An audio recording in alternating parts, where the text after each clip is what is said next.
Hello, hello. I didn't get to you this morning because I was having a lot of leg pain this morning, so I'm doing it tonight. But what I wanted to show you was you can make the tastiest crackers with just a few ingredients. Got 2 tablespoons of melted butter, and this is sourdough starter. And I'm going to add 100 grams of sourdough starter to this. This is how easy this is. It would be very easy if my scale would decide to work with me here. Hold on one second. And it's not going to work. Okay, we're going to add 100 grams of sourdough starter here. So if you don't have 100 grams, or you don't know what that is, it's about a half a cup. Maybe a little more. A little more. I'm going to use up what I have, and then I'll refeed it so I can make more sourdough tomorrow. And I'm going to show you the breads that we made yesterday. Okay, so now I'm just going to stir this up until it absorbs all of that butter. And then I'm going to add just a pinch of salt, small pinch of salt, and I'm going to add some herbs. These are herbs of Provence. We're just going to sprinkle them across the top. That's what gives it some nice flavor. You can use any Italian herbs that you like, or you can use seeds, or you can just keep it plain. It doesn't matter. All right, so now there we go. Set that aside. I have a parchment lined pan, blah, blah, blah, blah. And then I'm going to go ahead and add all of that mixture to the pan. And the thing is, you have to get it super thin, because you want them to be nice thin crackers and not really thick crackers. So I'll show you what to do. All right, get it all on there, drip, drip, drip. And then we're going to start from the center and push it out. Center, push it out. Center, push it out, push it out, push it out. The other way.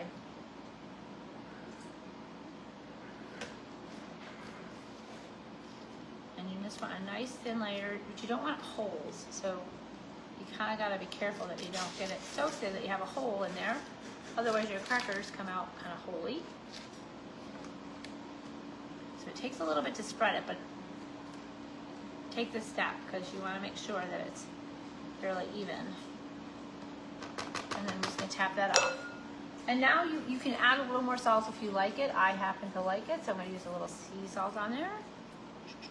Just over the top. And then it's going to go in the oven for 5 minutes.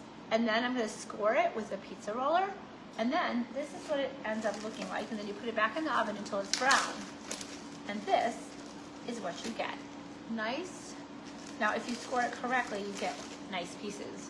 But if you just break it apart, then this is what you get. These nice little crackers. And they don't have any junk in them. They're just sourdough starter, which is flour and water that's been fermented, so it's gut friendly. And then you've got your salt and your herbs, and that's it. That's all that's in there. So while I don't eat any carbs, for my friends that like crackers, this is a wonderful way to go. So you've got the butter, the sourdough starter, and the salt and the herbs. That's it. Okay, now this is going to go in the oven, and in 5 minutes, I'm going to score it with the pizza oven roller. You can do it in squares, you can do it in triangles, any which way you like. Hello, Beverly. And then once that's done, you put it back in the oven until they're completely brown. So the total bake time is about 30 to 40 minutes depending on your oven. It's set for 350, so we'll give it a shot, see how it goes. And then I want to show you, yesterday I did a pesto swirl bread. So let's show you what that one came out like.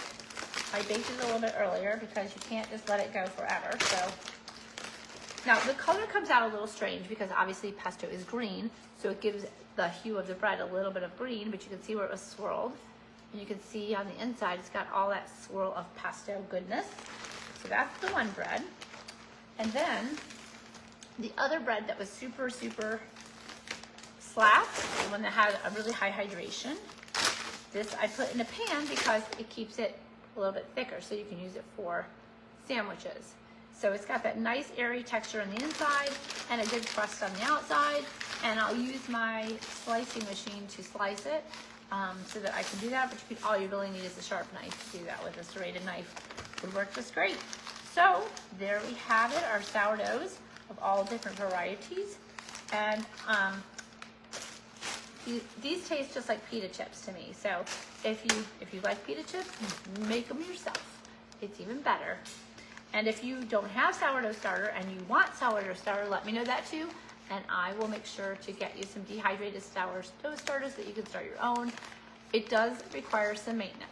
So before you decide you want to do sourdough, just realize that you have a little bit of maintenance to do with it. Not a lot. You can put the sourdough starter in your refrigerator and take it out once a week and feed it, and then just put it back in the refrigerator if you're not going to bake with it. But if you're going to bake with it every day, all I do is put it on here, and I turn it on. I tear it out to 0. I take some bottled water. I can get it open. Hello, Janelle. Hey, Cody. Okay, so we're just going to add 60 grams. Actually, I lied. We're going to add 100 grams because I have a lot of baking to do tomorrow. 100 grams of water, and then I'm going to add 100 grams of flour. It's unbleached, unbromated pecan sugar flour.